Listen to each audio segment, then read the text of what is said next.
Então abram suas Bíblias. Livro do profeta Ageu, capítulo 2. Nós vamos ler do verso 1 ao verso 9. Livro do profeta Ageu. Nós vamos ler capítulo 2, do verso 1 ao verso 9.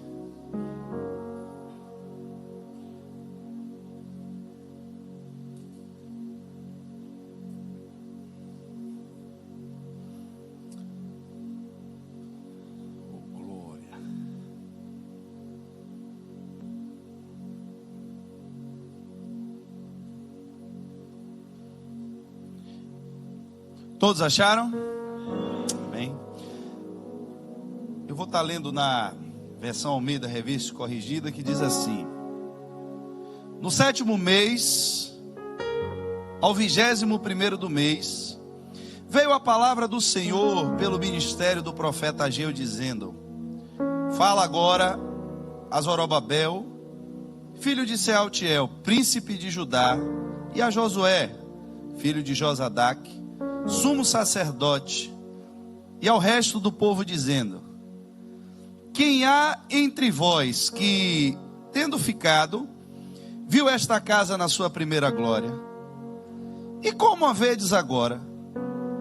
Ora, pois, esforça-te, Zorobabel, diz o Senhor, e esforça-te, Josué, filho de Josadaque, sumo sacerdote, e esforçai-vos todo o povo da terra, diz o Senhor, e trabalhai, porque eu sou convosco, diz o Senhor dos exércitos, segundo a palavra que concertei convosco, quando saístes do Egito, e o meu espírito habitava no meio de vós. Não temais, porque assim diz o Senhor dos exércitos: ainda uma vez, daqui a pouco, e farei tremer os céus, e a terra, e o mar, e a terra seca. E farei tremer todas as nações, e virá o desejado de todas as nações, e encherei esta casa de glória, diz o Senhor dos exércitos, porque minha é a prata, e meu é o ouro, disse o Senhor dos exércitos, e a glória desta última casa será maior do que a da primeira, diz o Senhor dos exércitos, e neste lugar darei a paz, diz o Senhor dos exércitos. Feche seus olhos nessa noite. Deus, estamos na tua casa, Pai, a casa, Senhor, a qual nós consagramos, Senhor, para nos reunirmos e invocar o teu nome, a qual nós consagramos, Senhor, para invocar a presença do teu Espírito Santo, local, Deus, o qual nós, pela autoridade que temos na terra, que nos foi dada pelo Senhor, pedimos, Senhor, e invocamos, assim como o Senhor nos ensinou a orar, que haja aqui neste lugar a dimensão do teu reino, que seja estabelecida nesse lugar a plenitude da tua vontade, que o Senhor tenha total liberdade, Deus, para trazer, meu Pai, aquilo que o Senhor entende que o teu povo precisa neste lugar. Lugar, Senhor, o qual também nós escolhemos para ofertar ao Senhor as nossas vidas, a nossa adoração. Pai, estamos com o coração regozijoso diante do Senhor, porque até aqui foi o Senhor quem nos sustentou, porque até aqui, meu Pai, foi o Senhor quem trouxe a revelação da tua palavra neste lugar. E que nessa noite, Deus especial, o Senhor traga, meu Deus, o entendimento para nós, porque, Deus, não podemos compreender uma palavra espiritual com a mente carnal, não podemos entender aquilo que é revelado com olhos humanos, meu Pai. Mas se o teu Espírito nessa noite tiver misericórdia de nós, faz com que, meu Deus, o nosso espírito possa compreender perfeitamente aquilo que o Senhor quer para nós nesta noite. É o que te pedimos em nome de Jesus. Queridos, quando nós começamos a entender o ministério do profeta Ageu e o seu livro, um livro de apenas 2 capítulos, nós nos deparamos com um tempo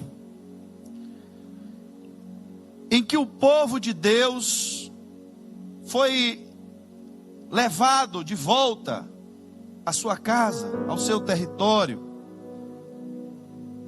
O povo foi levado cativo ao exílio babilônico, e por ali ficou até que se cumprisse o tempo de 70 anos estabelecido por Deus, no qual o povo foi privado de estar na sua terra, de estar na sua casa.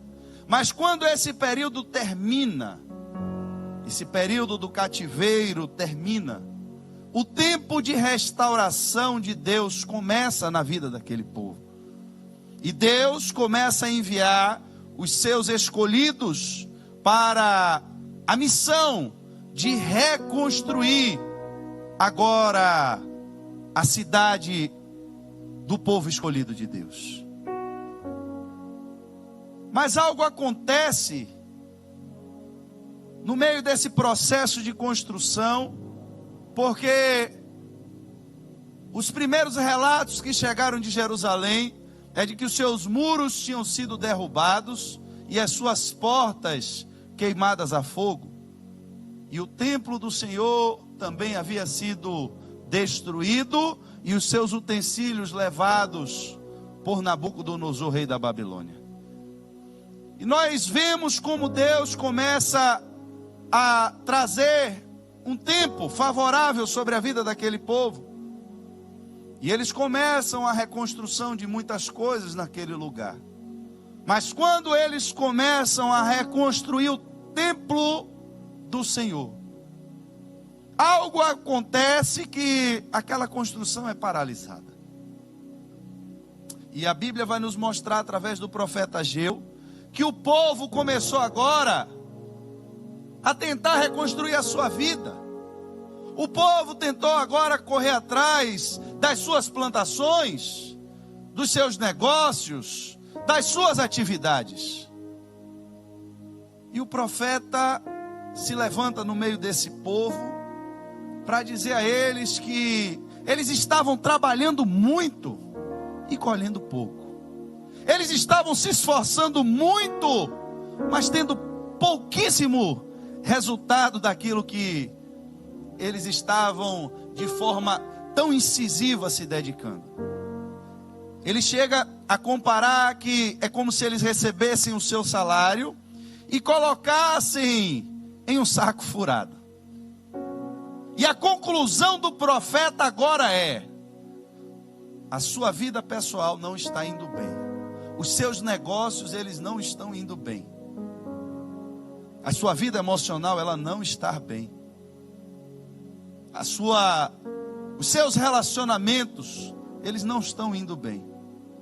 Porque você deixou de buscar as coisas de Deus em primeiro lugar. Você tirou o foco daquilo que de forma primordial deveria ser o centro. Porque o templo não significava Deus, mas o templo era o símbolo da presença de Deus no meio do povo. Era o local consagrado para adoração exclusiva de Deus. Irmãos, tem algo muito sério acontecendo aqui que a gente precisa compreender. Eu pregava recentemente na congregação e falava como as coisas são meio doidas, muitas vezes na Bíblia, se a gente não tiver discernimento espiritual para entender. Eu perguntava ao pessoal na igreja: me digam aí, se a gente entrevistasse os hebreus antes de Moisés vir libertá-los, o que é que eles queriam? Queriam sair do Egito. Deus disse que o clamor deles já estava tão grande que chegou até os céus. O povo clamando, dizendo que queria sair do Egito. Aí Moisés vem, tira o povo do Egito, e agora o que é que o povo está clamando? Voltar para o Egito. Sangue de Jesus, que tribulação. O que é que esse povo quer? Se está no Egito, diz que quer sair do Egito. Depois que sai do Egito, diz que quer voltar para o Egito. Tem coisas que são interessantes na Bíblia, mas não são por acaso. Você precisa entender que na atmosfera espiritual, irmãos, existem espíritos que estão trabalhando constantemente para que os propósitos de Deus não se cumpram na minha e na sua vida. Existem pessoas que são enviadas de Satanás, que colocam ideias na nossa mente, que colocam ideias na nossa cabeça, para tentar desconstruir aquilo que Deus já disse ao meu e ao seu respeito.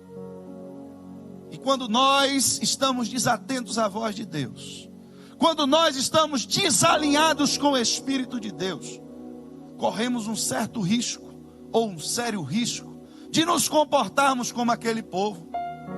Está no Egito, quer sair do Egito. Está fora do Egito, quer voltar para o Egito.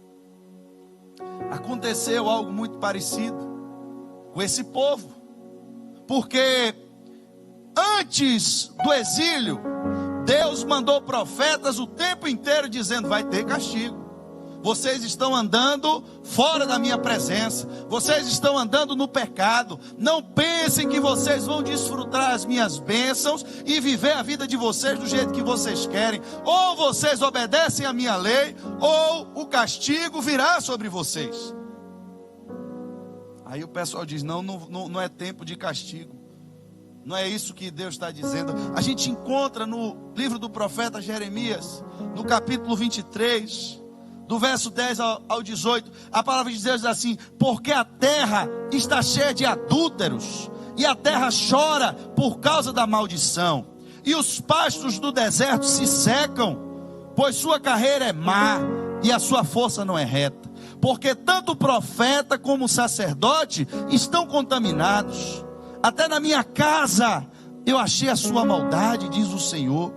Portanto, os seus caminhos lhes será como lugares escorregadios na escuridão, serão empurrados e cairão nele, porque trarei sobre eles mal, o ano mesmo da sua visitação, diz o Senhor. Nos profetas de Samaria bem enviou loucura, profetizaram da parte de Baal e fizeram errar o meu povo de Israel. Mas nos profetas de Jerusalém eu vejo uma coisa horrenda: cometeram adultérios e andam com falsidade, e esforçam as mãos dos malfeitores para que não se convertam da sua maldade. Eles têm se tornado para mim como Sodoma, e os moradores dela como Gomorra. Portanto, assim diz o Senhor dos Exércitos acerca dos profetas: eis que lhes darei a comer a losna, e lhes farei beber águas de fel, porque dos profetas de Jerusalém saiu a contaminação sobre a terra. Assim diz o Senhor: e não dê ouvido à palavra dos profetas que entre vós profetizam. Ensinam-vos vaidade e falam da visão do seu coração e não da boca do Senhor. Porque dizem continuamente aos que me desprezam: o Senhor disse, paz tereis. E a qualquer que anda segundo o propósito do seu coração dizem, não virá mal sobre vós. Porque quem esteve no conselho do Senhor e viu e ouviu a sua palavra, quem esteve atento à sua palavra e a ouviu. Irmãos, aqui não era tempo de favor de Deus. Aqui não era tempo de profecia de que Deus ia fazer com que aquele povo prosperasse. Aqui era tempo que Deus estava anunciando que o seu castigo viria. Mas os falsos profetas estavam dizendo, não, Deus não vai mandar castigo não. Agora é tempo de paz. Agora é tempo da gente fazer aquilo que dá no nosso coração. Só que agora, irmãos, passa o tempo do cativeiro. Passa os 70 anos do castigo de Deus. Eles voltam agora com a bênção de Deus para reconstruir a cidade. E o que é que agora surge no coração deles? Um pensamento que diz, assim fala o Senhor dos Exércitos, em Ageu 1, verso 2, o povo diz, não veio ainda o tempo em que a casa do Senhor deve ser edificada. Irmãos, quando nós não somos capazes de discernir o tempo e em que tempo de Deus nós estamos, nós corremos sérios riscos, ou de perdermos o tempo de Deus, ou de estarmos lutando contra o próprio Deus. Eu vejo isso de uma forma muito nítida, quando o povo tenta entrar na terra prometida. O povo vai pelo deserto, e você vê esse relato de uma forma muito resumida, quando Moisés está finalizando o seu ministério. Você acha no livro de Deuteronômio, no capítulo 1, nos versos 27 ao 30, Moisés agora falando, quando Deus disse que era tempo de entrar na terra e de conquistar a terra. Aí Moisés relata: e murmuraste nas vossas tendas e disseste, porquanto o Senhor nos aborrece e nos tirou da terra do Egito, para nos entregar na mão dos amorreus, para destruir-nos. Para onde subiremos? Nossos irmãos fizeram com que se derretesse o nosso coração, dizendo: maior e mais alto é esse povo do que nós. As cidades são grandes e fortificadas até o céu. E também vimos aí filho dos gigantes. Então eu vos disse: não vos espanteis, nem os temais, porque o Senhor, o vosso Deus, que vai adiante de vós, por vós pelejará, conforme tudo o que fez convosco diante de vossos olhos no Egito. O povo disse: nada disso. Você está equivocado, Moisés. Não é tempo de tomar posse da terra. A terra está cheia de inimigos grandes. Somos como gafanhotos diante deles. Eles vão nos pisar, vão nos destruir. Mas Moisés estava dizendo: não, rapaz, entenda, é o tempo de Deus para você entrar na terra. Nós não vamos. E aí se instaura todo aquele clima de rebelião, até que Deus manifesta o seu poder do céu, mostra que de fato a palavra de Moisés tinha respaldo, condena. A Bíblia diz que a terra se abre e os rebeldes são engolidos vivos pela terra. Aí o povo toma coragem, diz: agora nós vamos, agora a gente sobe na terra. Deus diz: não, agora não. Não, Deus, mas peraí, tem alguma coisa errada aqui. O Senhor mandou a gente vir e disse que era para a gente subir, porque o Senhor tinha nos entregado a terra e que a gente ia tomar posse. A gente só teve uma incredulidadezinha, foi momentânea, agora já passou, agora a gente está cheio de fé. Deus disse: não, mas agora a porta do templo já se fechou. Mas não é o mesmo povo? Eles não têm exatamente as mesmas armas que tinham na mão? As mesmas técnicas? O inimigo não é o mesmo? É, mas o tempo para Deus já tinha mudado. O tempo de vencer passou. A porta da vitória fechou. A porta da graça de Deus fechou. E agora, o que é que Deus está mandando? Voltar para o deserto, ficar de castigo de novo. Não, esse negócio não vai dar certo não. Vamos entrar, vamos. Aí um encorajou o outro e disse: rapaz, se Deus disse, olha, se Deus disse que a gente ia vencer, então mesmo que ele não queira, agora a gente entra e vai sentar a madeira nos caras. Vamos nessa, bora. E aí subiu todo mundo cheio de gás. Aí Moisés disse: ó o povo, olha, preste atenção, irmãos, eu acho fantástico como Moisés narra isso. Ele diz assim, ó como o povo falou, tudo humilde agora: pecamos contra o Senhor, mas nós subiremos e pelejaremos conforme tudo o que nos ordenou o Senhor. Agora a gente obedece. E armaste-vos, pois, cada um dos instrumentos de guerra, e estivesses prestes a subir a montanha. E disse-me o Senhor, dize-lhes: não subais e nem pelejeis, pois não estou no meio de vós, para que não sejais feridos diante de vossos inimigos. Porém, falando-vos eu, não ouviste. Antes fostes rebeldes ao mandado do Senhor, e vos ensoberbecestes, e subistes a montanha. E os amorreus que habitavam naquela montanha vos saíram ao encontro e perseguiram-vos. Não foi como o gafanhoto agora não. O gafanhoto estava grande, foi como uma abelha. Se matar gafanhoto dá trabalho, eu acho que matar abelha é mais fácil, que a abelha ainda é menor que o gafanhoto. Mas agora perseguiram ele como abelha. Então saíram voando mais rápido, né? Porque eu acho que a abelha anda mais rápido. E vos derrotaram desde Seir até Horma. Agora olhe só: tornando-o, pois, vós, e chorando perante o Senhor não ouviu a vossa voz, e nem vos escutou. Preste atenção, irmãos. Eu dei alguns exemplos a vocês que falam do mesmo processo. Está no Egito, quer sair do Egito. Está no deserto, quer voltar para o Egito. Está no cativeiro? É para ir para o cativeiro? Diz que não, que está tudo bem. Aí agora é hora de construir o templo? Diz que não é tempo de construir o templo. É para subir e derrotar o inimigo? Diz que não, que Deus trouxe ele para morrer. Agora que Deus diz que não é para ir, todo mundo quer ir. Irmão, vocês não estão percebendo que tem alguma coisa errada nisso aqui, não?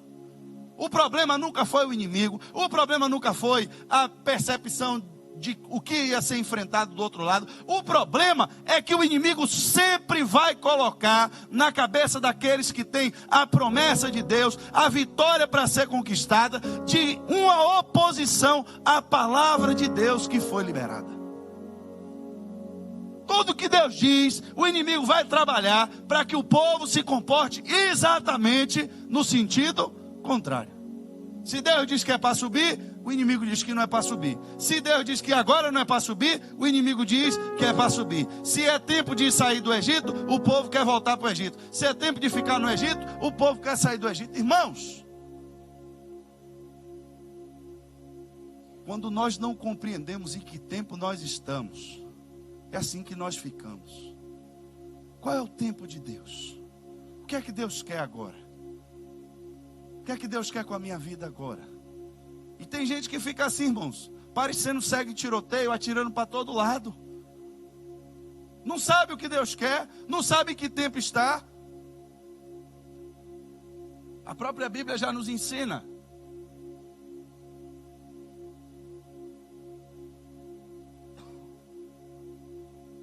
Que há um tempo para todas as coisas estabelecido debaixo do céu. E aqui o interessante é que o tempo do favor de Deus já tinha se manifestado sobre esse povo.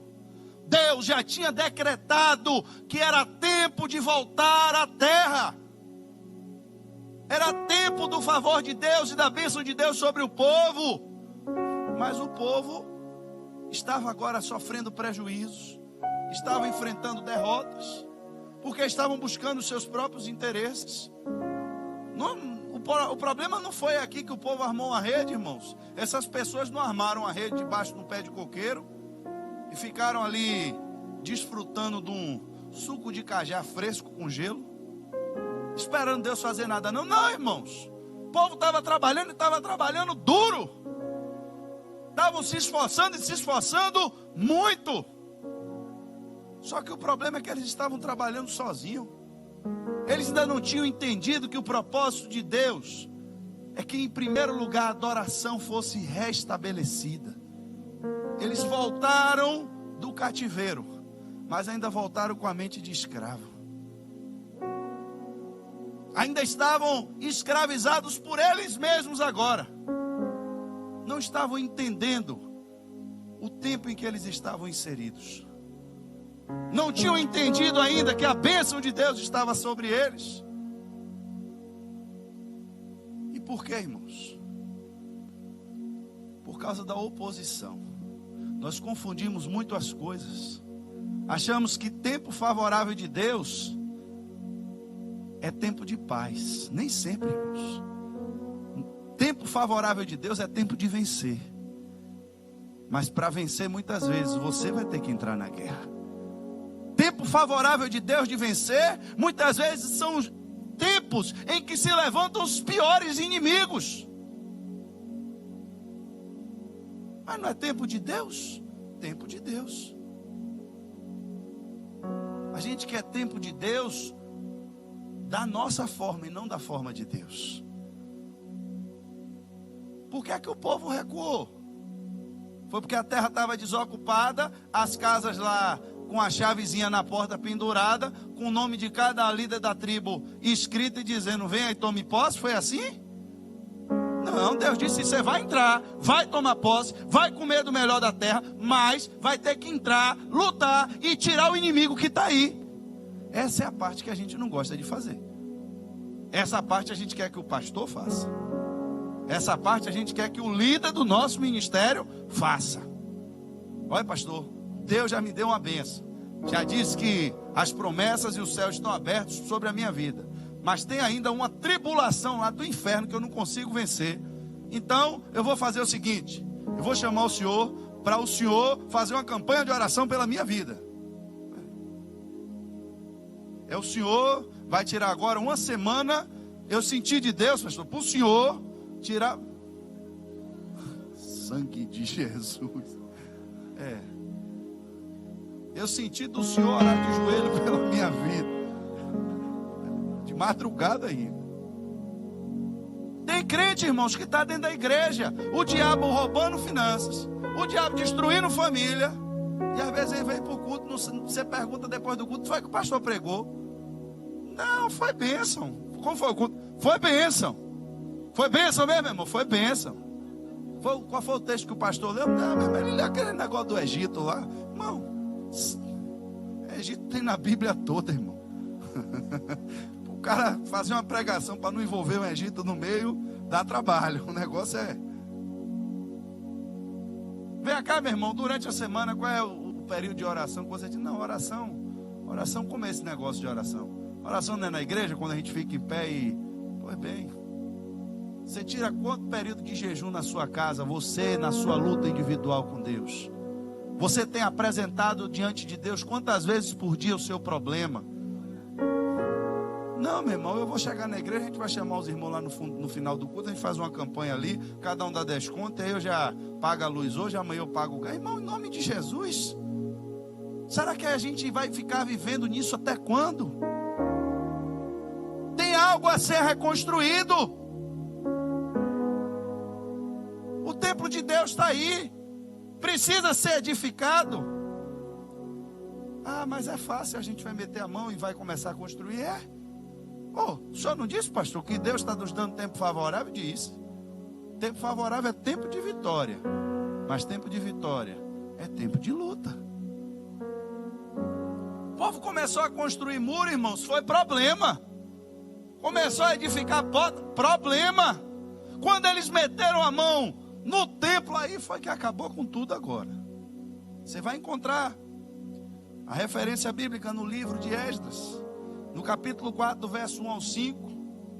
Ouvindo, pois, os adversários de Judá e Benjamim, que os que tornaram do cativeiro edificavam o templo do Senhor, Deus de Israel, chegaram-se a Zorobabel e aos chefes dos pais e disseram-lhe: deixa-nos edificar convosco, porque como vós buscaremos a vosso Deus, como também já lhe sacrificamos desde os dias de Esar-Hadon, rei da Síria, que nos mandou vir para aqui. Porém Zorobabel e Jesuá e os outros chefes dos pais de Israel lhe disseram: não convém que vós e nós edificamos casa a nosso Deus, mas nós, sós, a edificaremos ao Senhor, como nos ordenou o rei Ciro, rei da Pérsia. Todavia, o povo da terra debilitava as mãos do povo de Judá e inquietava-os no edificar. E alugaram contra eles conselheiros para frustrarem o seu plano todos os dias de Ciro, rei da Pérsia, até o reinado de Dário, rei da Pérsia.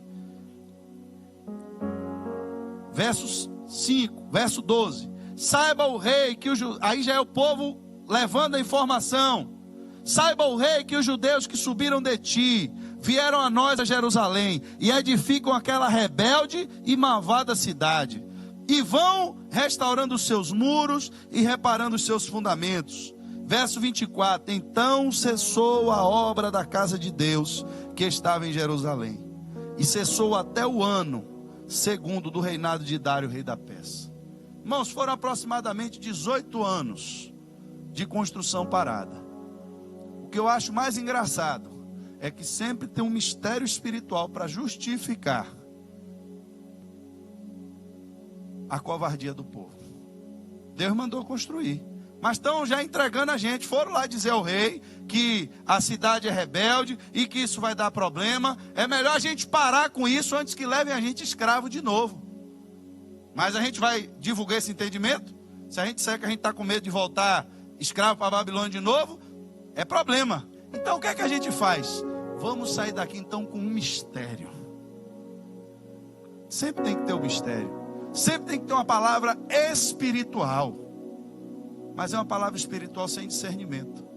Não chegou o tempo ainda de construir a casa de Deus. Não? Então continuem trabalhando. E Deus deixou o povo trabalhar. Vão se acabando aí um pouquinho. Quando eles viram que nada que eles faziam prosperava, Deus agora, por misericórdia, manda o profeta e diz: será que vocês ainda não perceberam?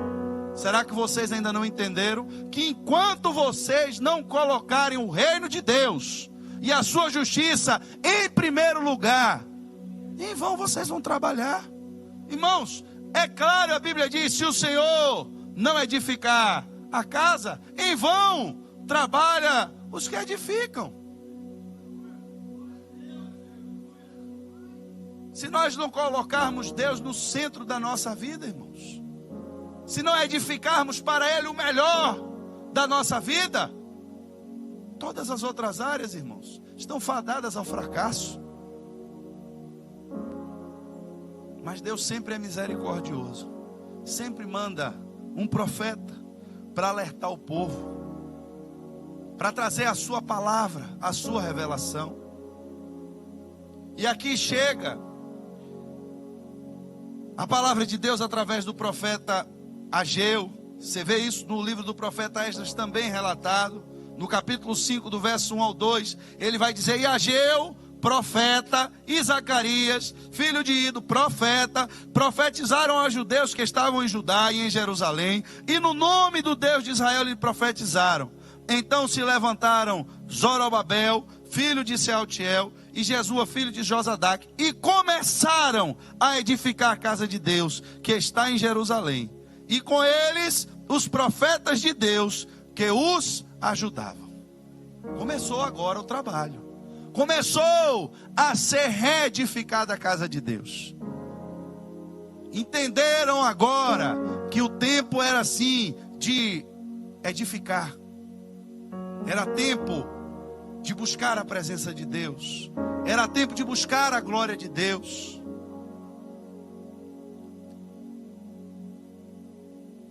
E eu acho interessante que quando nós nos movemos em fé, todas as vezes que nós damos o primeiro passo, crendo na palavra de Deus, crendo no tempo de Deus, pode se levantar o inimigo que for, irmãos. Se ele acha que vem para nos atrapalhar, muitas vezes ele vem para nos ajudar.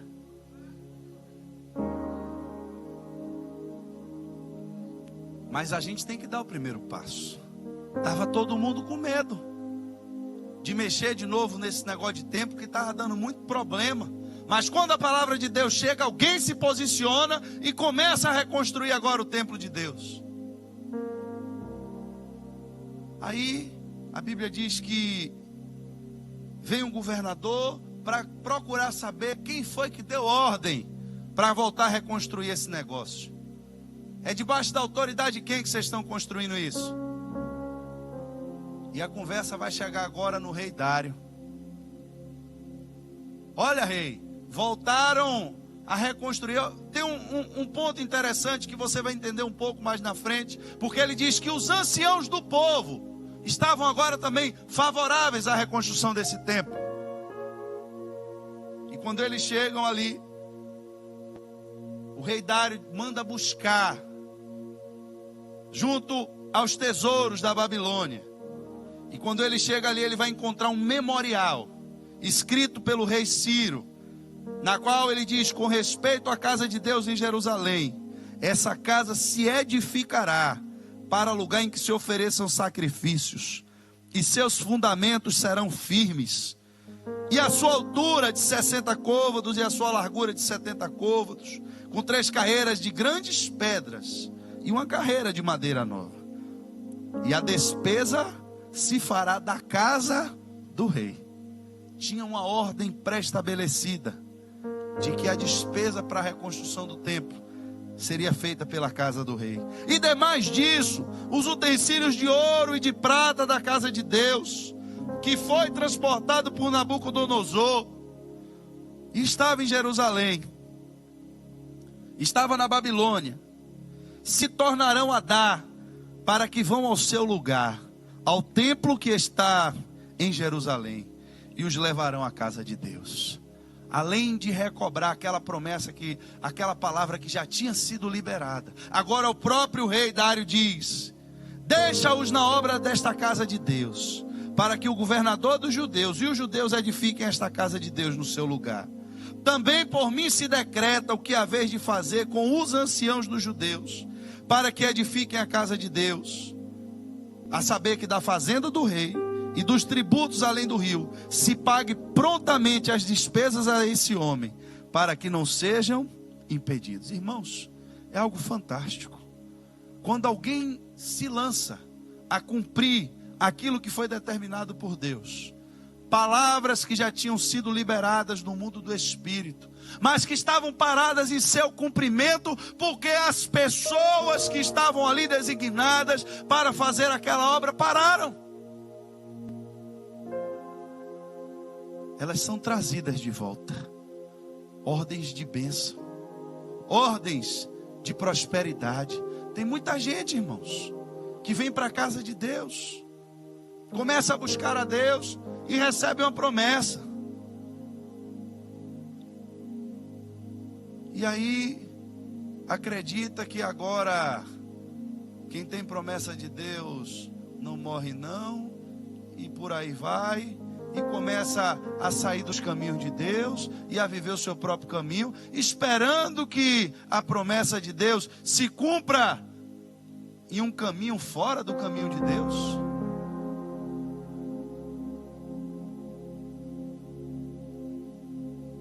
Irmãos, Deus fez um concerto e disse: olha, eu vou tirar aqui então da casa de Arão e vou determinar um sacerdócio perpétuo. Todo mundo vai ser sacerdote, está decidido, nasceu, é descendente da tribo agora de Levi, os levitas, e está resolvido o negócio.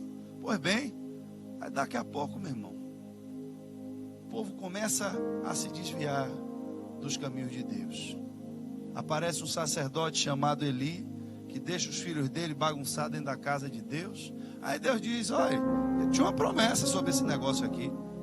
Eu acho que ele estava cantando demais a música, achando que quem não tem promessa não morre. Mas agora eu vou mudar a história, porque eu tenho um compromisso com quem tem compromisso comigo. Eu vou honrar quem me honra. Estão pensando que vão vir para minha casa fazer bagunça e eu vou ficar aqui só abençoando? Não, meu irmão. Eu tenho compromisso com quem tem compromisso comigo. Eu honro quem me honra. Quem me busca, me acha. Longe de mim manter esse conceito com esse povo. Já estou levantando alguém melhor para substituir ele. E aqui, irmãos, chega agora o tempo do favor de Deus. O rei libera aquilo que tinha sido saqueado de dentro do templo. Pode voltar. Precisa de dinheiro para construir o templo? Pois não. O dinheiro agora vem do rei. O rei Dário liberou tudo que Ciro tinha já dito e ainda disse: agora o que vocês precisarem, e orem ainda. Eu acho engraçado que no final ele ainda diz: ofereçam um sacrifício de cheiro suave ao Deus dos céus, e orem pela vida do rei e dos seus filhos. Você acha isso no capítulo 6, no verso 10. E orem pelo rei e pelos seus filhos. E o povo começa a viver o favor de Deus. Só que o profeta Ageu agora, e a gente volta para o texto que a gente começou, percebe que no meio dos anciãos do povo, eles começam a trabalhar, mas algo ainda não estava alinhado no coração deles. E aqui eu trago para nós a palavra que Deus nos deu para esse tempo, para a igreja Tabernáculo de Deus. Deus nos disse que esse ano era um ano de nós vivermos um novo nível. E muitas vezes nós vivemos um novo nível. Para passarmos de nível, precisamos entrar nesse nível agora, começando a ter que reconstruir. O povo saiu do Egito para ir para a terra prometida. O povo pecou, sai da terra prometida e vai para o cativeiro. A terra foi destruída. Tem que voltar para a terra prometida de novo. Tem que recomeçar de novo. Tem que começar a reconstruir de novo. Mas não no mesmo nível. O nível agora já era outro. E os anciãos começam a olhar para aquele templo. E eles começam a se recordar que eles eram meninos quando eles saíram dali. Talvez eles tiveram memórias de quando eles iam com seus pais a adorar a Deus naquele templo que foi construído por Salomão. Quando você vai ver o livro, irmãos, e ver tanto de oferta que Davi arrumou para construir aquele templo. A Bíblia diz que no tempo de Salomão, prata era como pedra no meio da rua, perdeu o seu valor. Todos os utensílios do templo eram de ouro. Dos pratos aos copos que as pessoas bebiam. Escudo, irmão, de batalha era de ouro. Os caras iam lutar na guerra, eu acho que quando o sol batia, ele metia o escudo assim, cegava o inimigo. Escudo de ouro, irmãos. Vai na Vivara comprar um brinco para sua mulher, para você ver só o sangue de Jesus. A mulher está ali, meu Deus. Imagine, irmão, soldado lutando com escudo de ouro. Que glória não era esse templo? Cedro coberto de ouro, pedras preciosas. Tinha um cidadão lá chamado Bezalel, que o homem, meu irmão, jogava duro. E eles estavam trabalhando, irmãos. E eles começaram a olhar para o templo e começaram a se desanimar. É favor de Deus? É o tempo de Deus? É. Eu ouço muito pessoas dizerem que preferiam construir uma casa nova do que ter que reformar a casa que mora. A gente empresta o carro da gente a alguém, a pessoa mexe no banco, mexe no retrovisor, a gente volta de novo, fica todo atribulado dentro do carro, porque parece que a gente nunca vai conseguir botar o banco onde estava e o retrovisor do jeito que estava. Porque criamos zonas de confortos para nós. E estamos sempre comparando o que está acontecendo no segundo nível com o que aconteceu no nível anterior. Deus está favorável? Tá. Não somos mais escravos, não. Estamos construindo o templo? Estamos. Vai ficar pronto? Vai. Mas não vai ser igual ao anterior. Aqui está um desses que se enquadra na pregação. E eu tomo logo a minha primeira pancada antes de passar para vocês. Irmãos, a igreja do nosso tempo nunca vai ser a igreja do tempo que passou. Nunca. Porque cada igreja tem o seu propósito dentro do seu tempo. E eu tenho que parar com esse saudosismo de ficar o tempo todo me lembrando da igreja do dia que eu frequentei quando eu era criança. Porque aquela igreja foi a igreja daquele tempo. A nossa igreja é outra, temos outros inimigos, temos outras conquistas, mas tem gente que para mudar o entendimento, só o sangue de Jesus. Eu não vou mais naquela igreja, o pastor prega sem paletó. Meu Deus. Na igreja daquele tempo, irmãos, tinha que usar o paletó, e se eu estivesse lá hoje, eu ia estar aqui com meu paletó e minha gravata. A sociedade é outra, a cultura é outra, o mundo é outro. Você vai hoje no Rio de Janeiro, a PM está de bermuda, porque o clima mudou. Mas é uma instituição formal, tem que estar todo mundo alinhado com o seu traje, batendo continência, aquele negócio. Meu irmão, vai bater continência em 42 graus? Tem que entender qual é o propósito. Por que o policial está na rua? É para estar com a farda bonita ou é para proteger o cidadão? E ele consegue proteger de bermuda? Alguém se escandaliza porque o homem está de bermuda? Meu irmão, usa sua bermuda agora, faz seu trabalho direito. Tem coisas, irmãos, que passaram que não vão voltar mais. Tem tempos de Deus, de graças de Deus, de manifestações de Deus que aconteceram, que não vai acontecer mais daquele jeito. Só que quando eu fico parado, esperando Deus se mover do jeito que se moveu no passado, eu não percebo que Ele já está se movendo de uma forma diferente na minha frente, e sou eu que estou ficando para trás.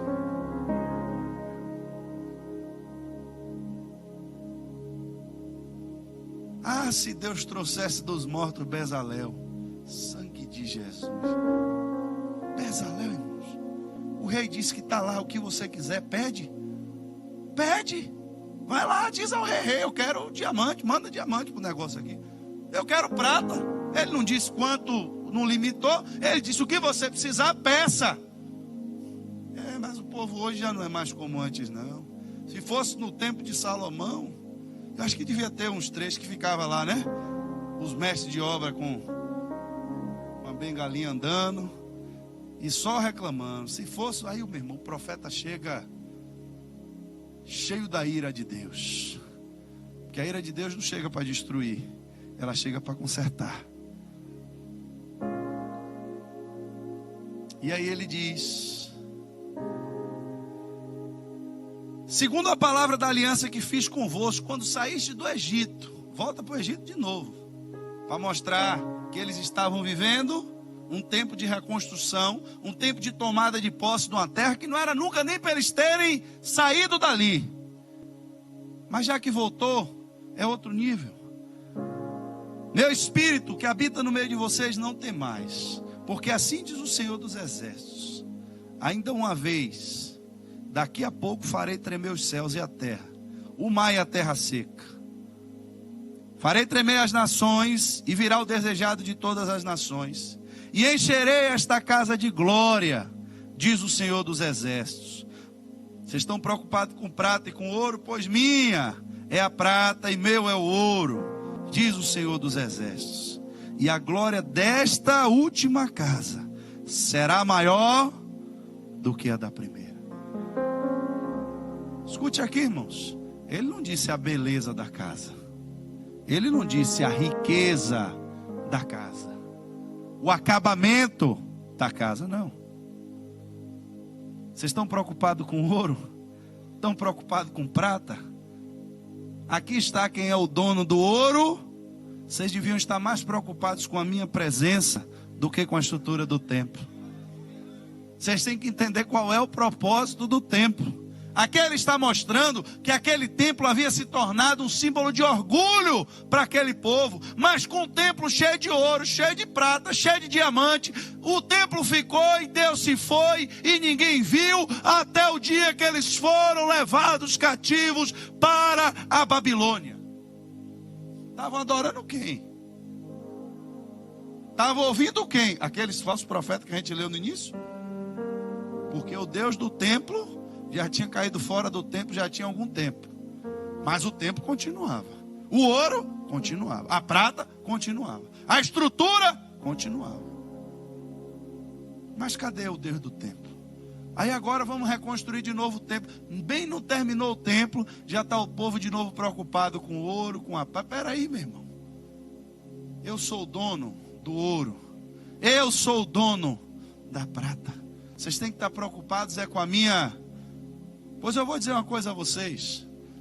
Quem de vocês viu o templo no seu primeiro momento? Pois eu digo a vocês que a glória desta última casa será maior.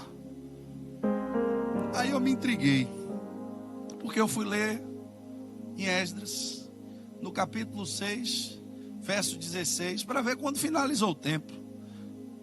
E a Bíblia vai dizer que os filhos de Israel, os sacerdotes, os levitas e os restos dos filhos do cativeiro fizeram a consagração da casa de Deus com alegria e acabou. Eu disse: agora deu um nó na minha cabeça. O que é que Deus está querendo aqui nesse negócio? Porque quando Salomão terminou o templo, a Bíblia diz que Deus respondeu com fogo, queimou o sacrifício. Quando o povo viu o fogo de Deus, é sinal da presença de Deus. Aí o povo se alegrou. Daqui a pouco, quando os sacerdotes estão ali no meio da fumaça, e aquele negócio, a Bíblia diz que o peso da glória de Deus no meio da fumaça caiu ali, que o povo não conseguia ficar de pé direito, e foi uma confusão, e o povo adorou a Deus, porque a glória de Deus se manifestou através do fogo, através da nuvem. Mas ele diz, então, a glória que teve lá foi a glória do fogo, foi a glória da nuvem. Não estou falando da estrutura, estou falando da manifestação de Deus no templo. Foi a glória de Deus que se manifestou no templo. Pois agora o templo terminou e ficaram felizes, cheios de alegria. E cadê a glória? Irmãos, o tempo de Deus não é o nosso. Enquanto nós não discernirmos em que tempo nós estamos, nós vamos estar sempre com as nossas expectativas frustradas, porque a gente vai estar querendo plantar em tempo que é de colher. Deus desceu com fogo? Desceu. Desceu a nuvem de glória? Desceu. Foi bênção? Foi bênção. Pois agora, o segundo tempo está aí e a gente ficou alegre. 500 anos depois, a gente viu, e eu acho que a igreja já está bem preparada para essa palavra, que desde Moisés e dos profetas, que Jesus vem sendo anunciado. Pois o profeta Ageu também estava falando dele aqui. Se você observar, ele vai dizer: farei tremer todas as nações, e virá o desejado. Aqui ele está falando de Jesus. O desejado de todas as nações, e encherei esta casa de glória, diz o Senhor dos Exércitos. No primeiro templo, Deus se manifestou através do fogo, se manifestou através da nuvem. Nesse último templo, Deus entrou no templo andando. Ele entrou na figura de um homem dentro do templo. Oh, então, pastor, tem alguma coisa errada nesse negócio? E por que ninguém fez o espanto que fez a primeira vez? Porque Deus apareceu no fogo, porque apareceu na nuvem. Depois Deus apareceu como pessoa, entrou no templo. Porque aquela geração não sabia o tempo em que eles estavam. Eles estavam esperando qualquer outra. Irmãos, presta atenção, tem um homem na frente de um negócio lá, de um tanque, e ele está esperando um show acontecer. Porque era um movimento sobrenatural que acontecia. O homem está aleijado, está ali acabado, com suas relações sociais todas quebradas. Ele não tinha amigo, ele reclama com Jesus que não tinha amigo. Ele não tinha mais dinheiro, ele não tinha mais nada. E está na beira do tanque. Porque uma vez no ano, descia um anjo. E quando o anjo descia, era um negócio de água se movendo, meu irmão. Que quem pulasse primeiro... Aí, meu irmão, o cidadão estava com dor de cabeça, ia passando, em forma, quando a água mexia, o cara, buf, ficou curado da dor de cabeça, já foi. Não tinha limitação. E ele aleijado, todo, como é que anda, como é que pula? Tinha um que só tinha um problema no braço, a perna estava boa. Quando o negócio empenava lá, o cara se jogava. Chega Deus, irmão, chega Jesus do lado dele. Ei, você quer ser curado? Não tem alguma coisa errada. Eu estou esperando fogo. Eu estou esperando o fogo descer. Eu estou esperando aquela nuvem de Bezalel. Tá lembrado lá como foi?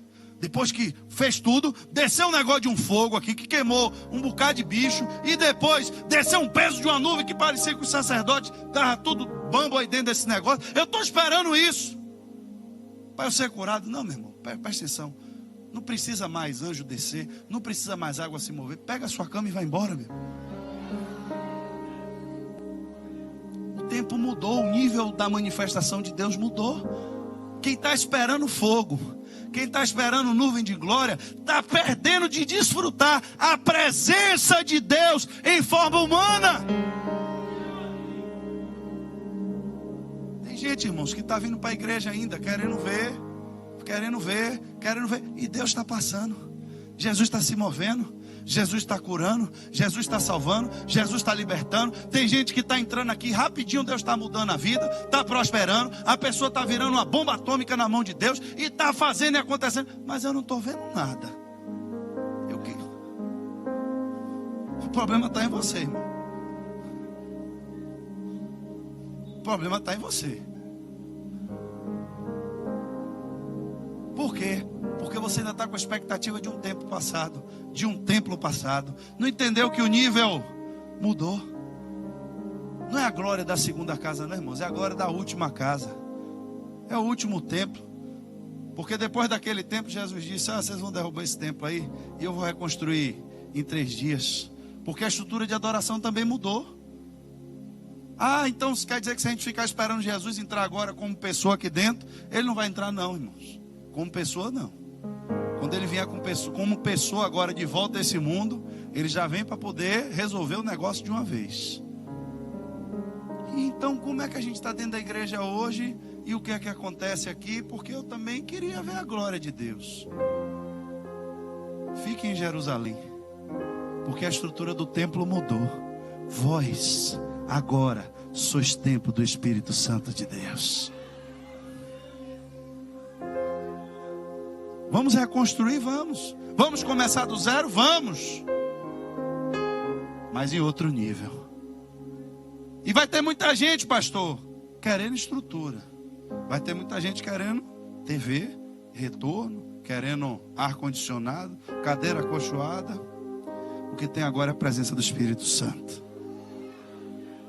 O que tem abundância agora é a presença de Deus. Mas eu entrei e não vi nada. Talvez você esteja esperando um tempo anterior. Fique alerta, irmãos. Fique atento. Porque não foi a beleza da casa que mudou. O que mudou foi a glória. Mas mas muito pouco foram os que contemplaram. A Bíblia diz que tinha um homem, que ele tinha uma promessa de Deus na vida dele, que ele não morreria enquanto não visse o Salvador. E não chegou Jesus já adulto, fazendo sinais, fazendo prodígios e botando para quebrar e dando surra em gente lá dentro do templo. Não. Chegou um menino. Mas quando ele pegou o menino nu, aonde foi que ele apresentou o menino? No templo. Foi dentro daquele templo. Estava meio reformado por Herodes, já tinham dado uma maquiagem no negócio, mas ainda era aquele mesmo templo. Quando ele pegou o menino na mão, a glória que ele sentiu foi maior do que a de Deus mandando fogo. Foi maior do que ele vendo nuvem. Porque ele disse: Senhor, agora eu posso morrer. Eu não quero nem viver mais, porque os meus olhos viram a tua glória, viram o Salvador. Carreguei nas mãos o Filho de Deus. O que é que eu quero mais? Me leve embora daqui que eu quero ir para perto do Senhor. Poucos. Aí daqui a pouco vem uma mulherzinha de lá andando. Quando ela vai passando, diz: Ih, agora também eu posso ir, porque eu já vi. Poucos, irmãos, foram que viram agora da segunda casa. Mas aqueles que viram tiveram suas vidas transformadas. Muita gente viu fogo lá em Salomão. Muita gente viu a nuvem. E nem por isso eles permaneceram firmes. Mas aquele que recebeu o Filho de Deus, e que depois se transformou agora em templo do seu Espírito Santo, que recebeu a glória de Deus agora em você, é a manifestação agora da glória saindo de você. A gente quer ver a glória, mas será que você já entendeu que você está aqui para você manifestar a glória? Que por onde você passar, a glória de Deus tem que se manifestar através de você. Esse é o tempo, irmãos, em que nós vamos desconstruir a figura do templo físico. Esse é o tempo em que Deus vai desconstruir as estruturas, para que a gente possa entender que hoje Ele não habita mais em templos feitos por mãos de homens, mas é em mim e em você que Ele quer morar. Fique de pé nessa noite. Entenda o tempo em que você está vivendo. Porque tem uma doutrina que tem surgido, que tem me preocupado muito, meu pastor. Tem gente parecendo celular pirata, está precisando ser destravado. Sangue de Jesus. Invista em você. Você tem potencial. Você pode. Você vai. Espera aí, meu irmão. Vai se acabar lá. Vai trabalhar em vão. A Bíblia diz que sem a presença de Deus, em vão o homem trabalha. Sem Deus, irmão, em vão você vai comer o pão de dores. Porque a quem Deus quer, Ele está dando enquanto dorme. Enquanto o templo não for edificado, nada vai prosperar. Enquanto o templo não for o centro, você vai trabalhar e vai se acabar trabalhando, mas nada vai dar certo. Pastor, eu não concordo. Não, eu conheço um cidadão que ele não conhece a Deus, não teme a Deus, trabalha dia e noite e está cheio de conta bancária. Amém, não duvido não. Mas olha a vida dele como um todo. Veja como é os relacionamentos. Quantos casamentos esse homem já teve? Se é que ele ainda tem algum. Veja se quando ele deita o travesseiro dele na cama ele tem paz. Se ele tem liberdade de andar por onde ele quer. Porque enquanto o homem não tem dinheiro, irmão, o dinheiro é o problema de tudo. Só que quando o homem tem o dinheiro agora, ele descobre o tanto de problema que ele botava a culpa no dinheiro. Que a Bíblia diz que o dinheiro por tudo responde. Então quando ele não tem dinheiro, todos os problemas dele, ele acha a solução no dinheiro. Se eu tivesse dinheiro, eu casava com uma mulher bonita. É ou não é? É. Se eu tivesse dinheiro, meu irmão, eu viajava pelo mundo todo. Aí ganho dinheiro, aparece coronavírus e aí não vai para canto nenhum mais. Fica preso de quarentena, sangue de Jesus. Mas quem tem Deus, irmãos, anda em paz, porque está debaixo hoje de uma palavra profética do homem de Deus. Quem tem Deus tem alegria. Quem tem Deus, irmãos, tem tudo. Se a gente entendesse o tamanho da glória que é Deus em nós, o Espírito de Deus se movendo em nós,